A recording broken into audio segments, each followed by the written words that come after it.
Tatlong sospek ang naaresto sa Sulu matapos makumpiskahan ng ilegal na droga na nagkakahalaga ng mahigit kalahating milyong piso.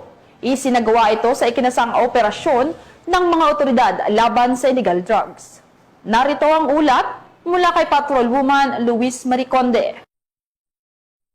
Ang tinatayang 510,000 pisong halaga ng shabu sa isinagawang drug bypass operation ng Philippine Drug Enforcement Agency Sulu, katuwang ang Hulo MPS SPPO, 54th Special Action Company, 5th Special Action Battalion, PIO Sulu PPO, Regional Intel Unit 9, 1st PMFC Sulu PPO, National Intelligence Coordinating Agency, Sulu Maritime Police, PCG Western Sulu, PCG K9 Sulu, Special Operation Unit Sulu, PCG Intel Unit Western Sulu, at Patikol MPS sa PMC Street Barangay Busbos, Hulo Sulu, ito lamang ika-21 ng Setyembre taong kasalukuyan. Kinilala ng mga otoridad ang mga sospek na sina alias Ban, lalaki, 31 anyos, may asawa, magsasaka, residente ng Bungaw, Tawi-Tawi, alias Glenn, lalaki 34 anyos, may asawa, miyembro ng CAFGO, residente ng Barangay Liyang, Patikol, Sulu, at alias Tas, lalaki 48 anyos, may asawa, driver at residente ng Bungaw, Tawi-Tawi. Nakumpiska sa mga sospek ang 2 vacuum-sealed packs ng hinihinalang shabu na may bigat na 75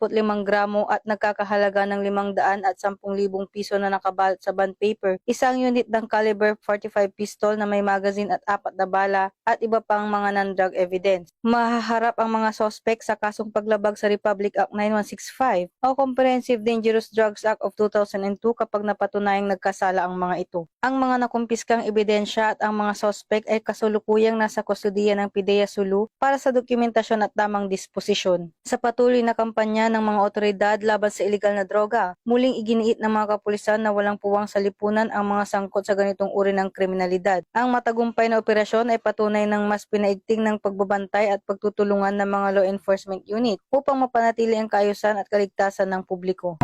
Mula dito sa Zamboanga Peninsula, ako ang inyong PNN correspondent, Patrolwoman Luis Mariconde, alagad ng batas, tagataguyod ng balitang pulis.